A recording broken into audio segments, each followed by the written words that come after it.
if I've gotten pregnant, now the decision is almost 100% on me. And whatever decision I make not only affects me, but affects you. And I don't have to ask you for your opinion on that, you know? But then I don't have to take responsibility either for having done that or for having made the decision, because I can then put some of that responsibility on you for a choice that I'm making. You know, so I don't A, have to tell you I'm pregnant. B, I don't need your permission whether or not I want to have a baby or not have a baby. It's 100% on me. We now bring you Enter the Freud. This is for entertainment purposes only. It is no way medical advice.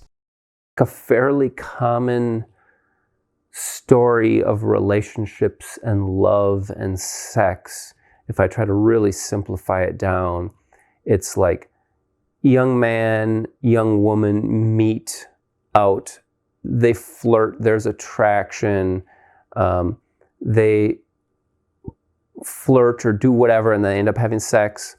The woman gets pregnant. The man maybe didn't really, and he just kind of wanted to have some fun and wanted to have sex. He wasn't really intending to procreate. And so he's kind of like, oh, no. And maybe he disappears, or maybe he's like, oh, I don't know. And the woman's like, oh, I like the guy.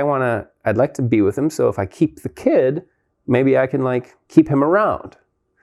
And the guy's like, oh no, like, let's not do this. And who knows what the guy does. But the woman's like, well, I'm going to keep the kid because I want to do this. Like, let's have a family. Let's be together and have a family. That sounds good to me. And the guy's like, oh no.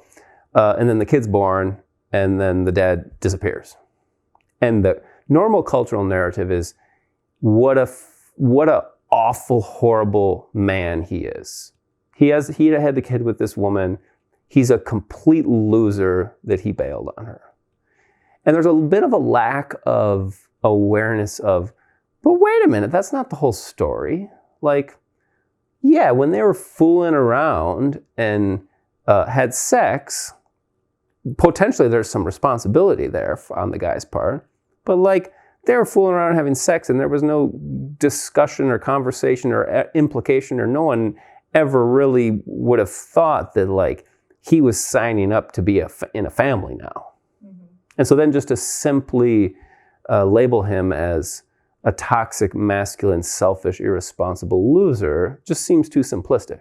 I'm not trying to let him off the hook either. It's tricky. But just to be so simplistic as he's a horrible, awful person. If the woman decides she's going to keep the kid, he has a duty now to like be a family man with her. Mm-hmm. I think my first thought was like, well, I don't know. We live in a society in which we pretend that there's a 50-50 situation going on. But the fact of the matter is it's not, right? So, I mean, the way that we actually move through the world and make decisions is not, in fact, 50-50. Because the first thing I would think is, okay, well, if he's being stupid, she's being equally stupid, right? Like they're both being impulsive and not considering the implications of whatever it is they're doing. But then when the decisions get made, then it's not a 50-50 decision anymore, right? Then the woman gets way more of that decision than the man, right?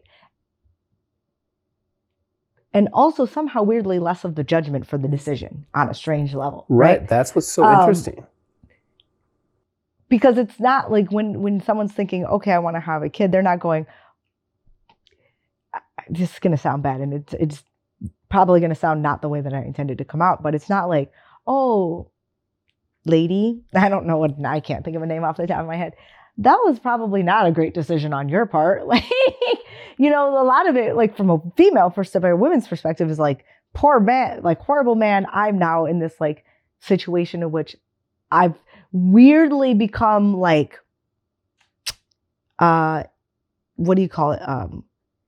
When something becomes all of a sudden super innocent, just by nature of being a pregnant woman, all of a sudden, any problematic behavior. All of a sudden, she's kind of like the Virgin Mary. Kinda, yeah. It's like, if a woman is pregnant, she's an innocent, angelic Virgin Mary. yeah, like I'm good now, like for whatever reason. It's a really strange cultural phenomenon. You're right. Like, That's totally true. Yeah, there's certain instances in which some factor comes into play and all of a sudden you're non-problematic now. It's just an interesting thing. It is interesting. Let me just kind of emphasize the point even more. If there's a woman and she decides, for whatever reason, I'd like to go out tonight and I'd like to have sex and I'd like to have a man come inside me, there's about 100% chance that she's going to be able to make that happen, right? Oh, that's not what I thought you were going to say. But okay. And then let's say she does that and then she gets pregnant, right? Then we're probably going to like try to find who the father, and then let's say that like the dad is never around or whatever. We're going to probably try to find the father and label him as a horrible person.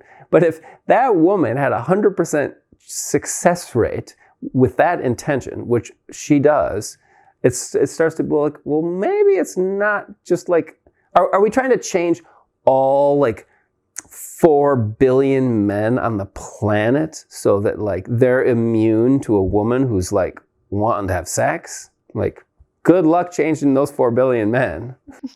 But also, like, I mean, women are fully capable of, I think part of my thought about this is not to defend men so much, because that's not really my intention. My intention is to stop looking at women as though we're that, because in a way, and I've said this in a past podcast, you've heard me say it, is it weirdly diminishes who we are as humans and fully functioning, to pretend that somehow we're incapable of all these different things. You know, in a weird way to say, we're trying to empower ourselves by pretending that we're not empowered in the same way. Yep. So no, my point, men are problematic in lots of ways that we could discuss forever, but everyone's doing that. So why should I add myself to that? You know, what I'm trying to say is, let's have a more nuanced conversation about what women are doing and how we're doing this relative to men. Because the story is not complete just to say you're bad. You got me pregnant, you're bad now. What are you going to do about it? Because where am I in this story? Fully functioning, thoughtful human being capable of mistakes, being mean, being good, being kind. All those things are within me to do. And so for me to say that I have nothing and all of a sudden I'm a perfect angel that's, divined this new being, and that guy's bad because he did it to me, right, is a weird thing to do. And I don't think a helpful thing, again. And the other part about it is, that it's missing in the debate. So I'm going to get to the point that I had made before, which is how we, why we wanted to formulate this particular part of the conversation, is that I get to make the decision for you and me, but then don't want to take any of that additional responsibility for having to have made that responsibility for now potentially 3+ people, right? So if I've gotten pregnant, now the decision is almost 100% on me. And whatever decision I make not only affects me, but affects you. And I don't have to ask you for your opinion on that, But then I don't have to take responsibility either for having done that or for having made the decision, because I can then put some of that responsibility on you for a choice that I'm making. So I don't A, have to tell you I'm pregnant. B, I don't need your permission whether or not I want to have a baby or not have a baby. It's 100% on me. Yep. And then let's say that you and I have sex. We just met. We have sex. You get pregnant. Neither of us were intending to you get pregnant. That was not like, we were both not thinking of that, not hoping for that. But you get pregnant. And then you decide, cool, I want to keep this kid. And I'm like, oh, I think that's a bad idea. I don't think we should keep the kid. And you're like, I'm going to keep the kid. I want to keep the kid. Now, for the next 20 years, the cultural narrative is you're an innocent victim and I'm a lousy dude for not sort of like rushing in to treat you, like the golden, innocent, lovely mother. But if you end up being a single mom, then I'm kind of an asshole. Yeah, you totally are. But Yeah, but that's interesting. I've felt sympathetic to an extent for men in that situation, because in my brain, which is not everyone else's, and I had this conversation with my sister, and she was like, ooh, she understood what I was saying, but she was also like, that's a dangerous statement to make. I feel like if that happens, then either one of us gets a no vote, and no vote wins. Always. If I say no, I don't want to have a kid, I win. If you say I don't want to have a kid, no kid. Like, to me, that's the only way to do that, because I don't want to make a decision for you. Yes, it's my body, but I also, because I'm a fully grown, functioning human, adult person, made the decision to have sex. And then I get to do all sorts of things with my body, which is my right to do. But do I have the right? It's an interesting ethical question. Do I really have the right to make a decision for you? Right, that's the question. And the research on child development and parenting suggests that what you're saying would be the best for raising healthy children, because the research suggests that children do by far the best when they have two present, invested parents. And so the current system, where the woman gets to make the choice and it doesn't matter what the guy says, and therefore it's fairly common that the woman has the kid and the guy's not around, that's not good for kids. So what you're saying kind of like jibes with the research on development. What you're saying does not jibe with the view. There's a religious view, there's a moral view, there's all kinds of views that do not jibe with what you're saying, because what you're saying sort of abortion comes into the equation here. Right. And abortion is just like such a loaded, controversial idea. Right, but I think it's important to state in that morals are not universal. So I think there's always this weird idea that morals are somehow universal from you to me to the person on the other side of the globe. Those are not universals. I understand the religious perspective. I don't necessarily agree with it. Yeah. But, I get it. But we just opened a can of worms. People don't quite realize that how much of a can of worms was opened in the mid 20th century when we started to decouple sex from procreation. Like, that really happened in the course of the 20th century in a way that wasn't really part of the cultures that I know of before that, but where sex became self-expression or exploratory or fun or recreational or an identity or a personal growth or a therapeutic endeavor, and not a procreation endeavor. Yeah, and that came with the invention of, birth control. Right, and birth control really opened the gates to that. But birth control is, as we know, very, very imperfect and is often just not used. But the attitude of sex as fun, and that it's not for procreation. Like, I think most people now, especially young people, if you ask them, they don't even think of that sex is for procreation. Like, I sort of feel like that idea, which probably used to just be an obvious assumption for most people, now people don't even, I think people have disconnected sex from procreation. Yeah, and I don't even think that. Part of it is just, if you're looking at it from an age, developmental standpoint, it's very hard for a 20-year-old to really understand the implications of some of those choices. Right. I know we act like that's true, but you've been 20, I've been 20. Yes. I had a kid at 22. So I know that I didn't understand. Like, it seemed like this cool kind of theoretical thing, like, oh, a baby would seem like a cool idea. Like, but I didn't at all understand the weight of it until probably about a week after I had my daughter, right, when I was sitting there and it dawned on me. No. But people don't think of it that way. It's like this idea that could happen, maybe, and it'd be kind of fun, but you're not thinking about the practical implications of the decisions that you're making. Yeah.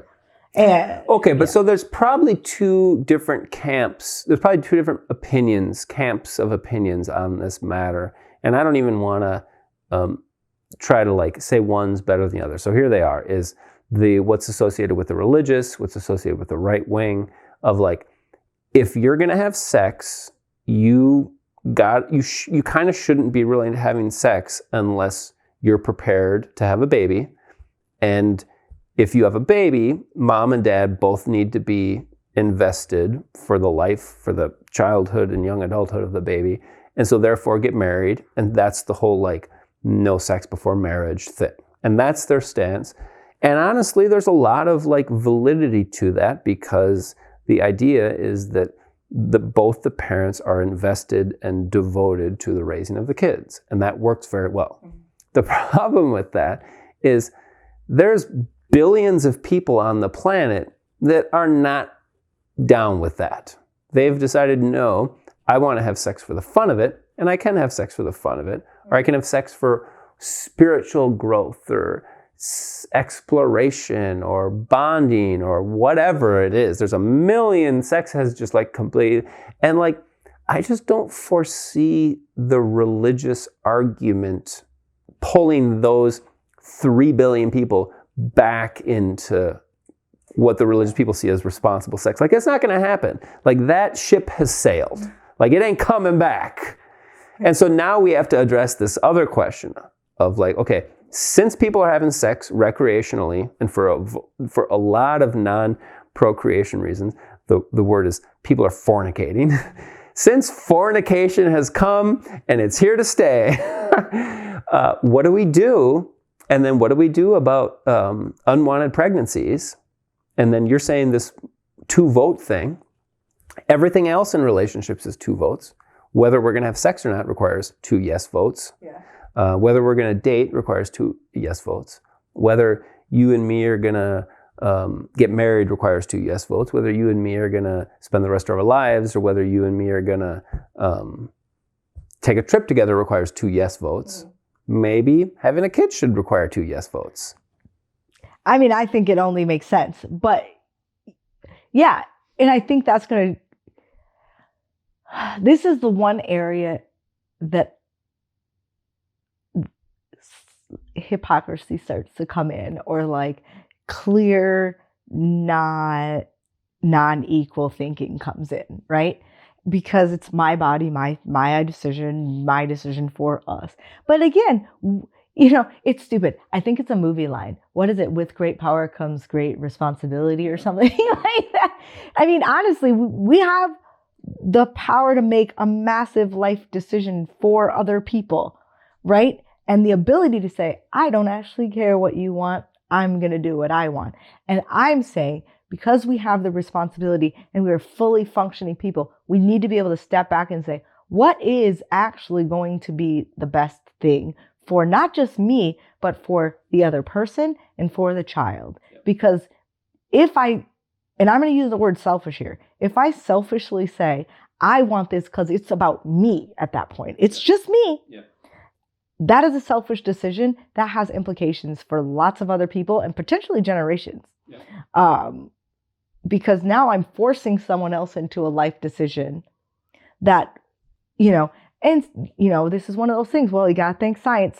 We have a way to not have that be the case. Yeah. There are morning after pills. There are lots of ways that you could undo this. Yeah. But now it comes down to your choice and what you intend to do. Yeah. Right? And so in many ways, the abortion debate is my body, my choice. But no, that's not 100% of the story. It is my body, but it should not be 100% my choice, especially when it comes to... Well, it's your body, but it's also a lot of other things. It's right. The life of that kid inside you, and has huge implications for the father.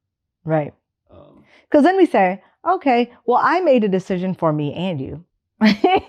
And also now we're going to fight for the next 18 years because, well, I wanted it, and, well, I'm going to chase you around and try to get you to pay for this and do all these things.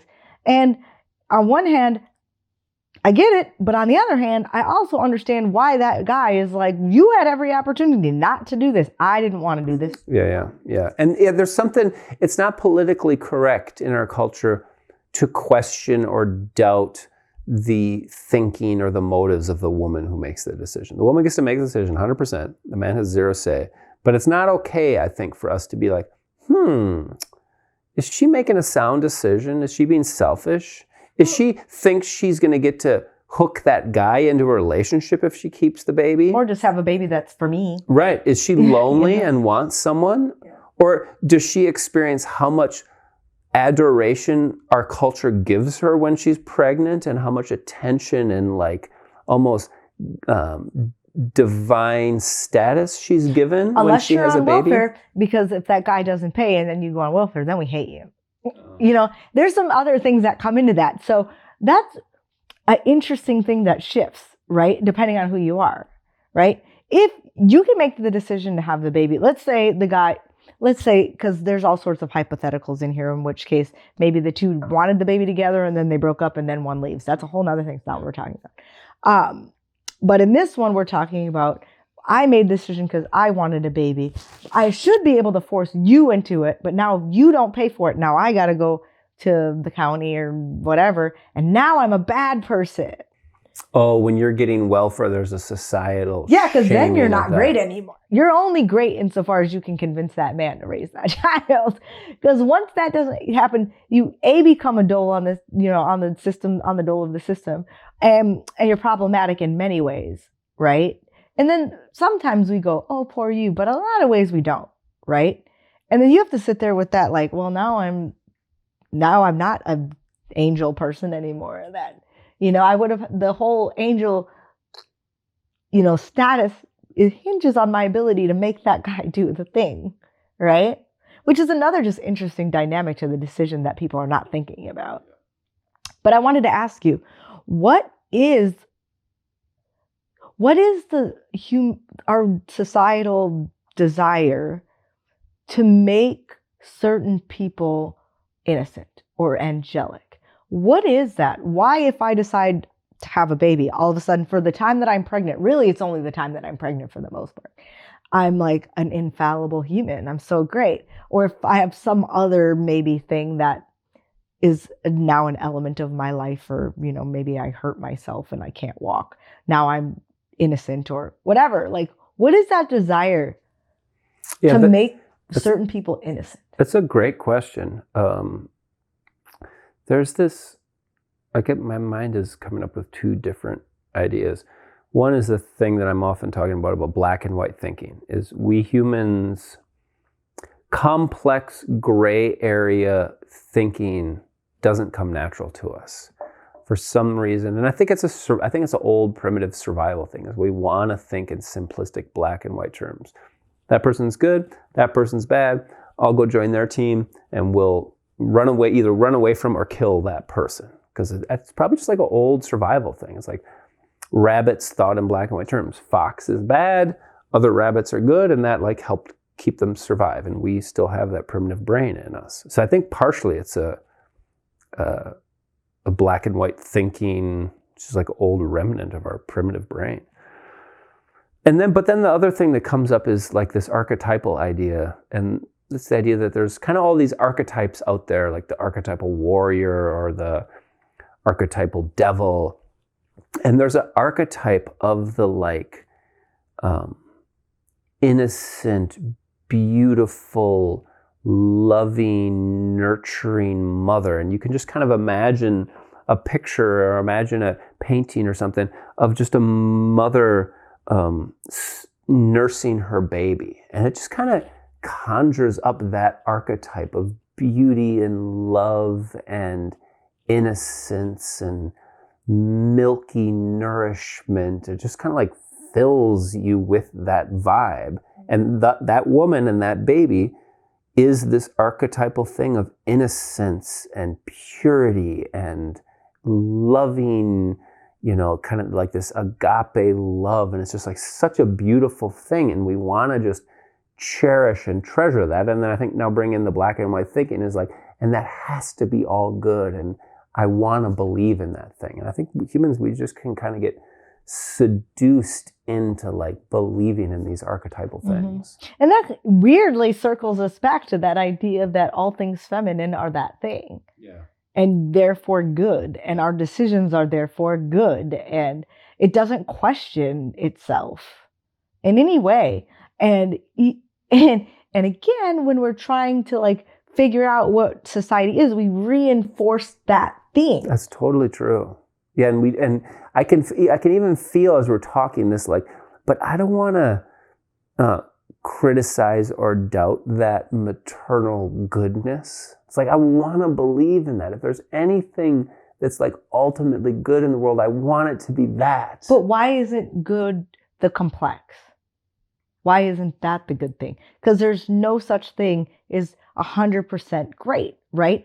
And we have to understand the complexity and nuance of humans and make that what is beautiful about being a human, I male totally or female agree. or anything in the But middle. can't you feel that? Like when you imagine, just picture a mom nursing her baby, and just like I can feel in me this like natural, primitive psychological instinct to want to idealize that. And it's honestly, who knows? Probably what it is.